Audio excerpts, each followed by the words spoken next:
జరిగినటువంటి by election ఏదైతే ఉందో దాంట్లో కాంగ్రెస్ పార్టీ సంబంధించినటువంటి అభ్యర్థి నవీన్ యాదవ్ గారు 24,000 ఓట్ల మెజార్టీతో గెలుపొందడం జరిగింది. సో పార్టీలకు అతీతంగా మతాలకు అతీతంగా జూబ్లీ హిల్స్ లో ప్రజలు ఓటింగ్ లో పాల్గొన్నారు. దీన్ని బట్టి చూస్తే రేవంత్ రెడ్డి గారికి 10 సంవత్సరాలు అతనికి తిరుగులేని నాయకుడిగా ఉండాలని మనకు చెప్పక తప్పదు. ఎందుకంటే ఈ యొక్క జూబ్లీ హిల్స్ ఎన్నికలలో చాలా మంది షో చూపించారు. హుజరాబాద్ శాసనసభ్యులు ఎమ్మెల్యే గారు పాడి కౌశిక్ రెడ్డి గారు కూడా ఈ రాష్ట్రంలో పబ్లిసిటీ కావాలని ఈ ఉప ఎన్నికలను అతను కూడా వాడుకోవడం ఒక తప్పలేదు.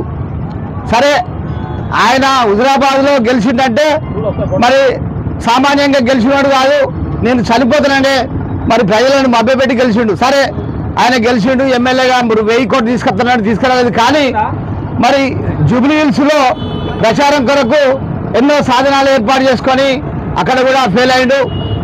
కాబట్టి ఈ యొక్క బీఆర్ఎస్ పార్టీ పునర్పరిశీలన చేసుకోవాలి.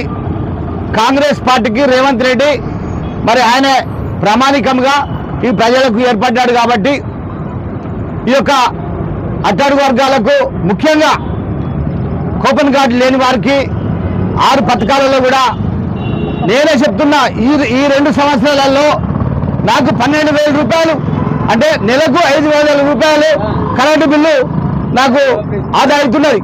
అంటే సంవత్సరానికి 6,000. అలాగే రెండు సంవత్సరాలు అయింది ఇప్పుడు కాంగ్రెస్ పార్టీ అధికారంలోకి వచ్చి నాకు 12,000 రూపాయలు సేవ్ అయినాయి. అంటే అది కేవలము కరెంటు బిల్లులే కాకుండా ఈ అడ్డాడు వర్గాలకు కాంగ్రెస్ పార్టీ పనిచేస్తుంది.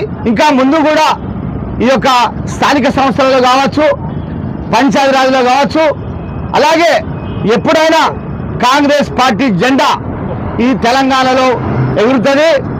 ముందు రాబోయే సహోదరి మరి వేముల పుష్పలత గారు చెప్పినట్టుగా రేపు భారతదేశంలో రాహుల్ గాంధీ గారు ప్రధానమంత్రి కావాలి. ఎందుకంటే ఇక్కడ బీజేపీ వాళ్ళు కూడా తోక ముడుచుకున్నారు ఈ తెలంగాణలో. ఇంకా ముందు కూడా మరి దక్షిణ భారతదేశంలో తప్పకుండా కాంగ్రెస్ పార్టీకి అందరూ పట్టం కడతారు.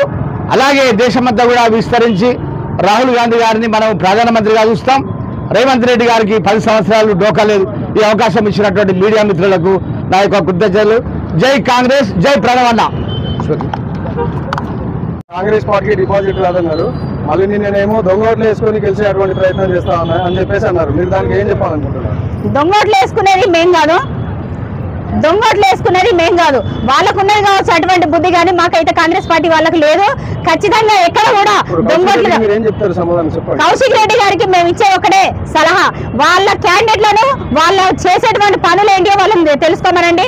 మా హుజరాబాద్ లో ఒక ఎమ్మెల్యే అయింది, అంతేగాని అక్కడ కూడా ఎదురుతే కాదు. అది కూడా మా హుజరాబాద్ లో ఆడబిడ్డలు వేసినటువంటి భిక్షనే కౌశిక్ రెడ్డి గారు గ్రహించాలి. ఆయన కొంగు పట్టుకొని, ఆయన భార్య బిడ్డలు కలిసి కొంగు పట్టుకొని మేము మాకు ఓటు అయిపోతే మా శివయాత్రకు మీరు వస్తారని ఏదో సెంటిమెంట్ డైలాగ్ కొట్టడంతో హుజరాబాద్ లో జస్ట్ గెలిచిండు. అంతేగాని అక్కడ హైదరాబాద్ లో ఎగిరి అక్కడ ఏం చేసినా కూడా ఆయన పప్పులే ఉడకవు. టీఆర్ఎస్ లకు చెప్పేది ఏంటంటే రానున్న కాలంలో మా యొక్క కాంగ్రెస్ పార్టీ జెండా ఎగరవేస్తుందని మేము ఖచ్చితంగా చెప్తున్నాం.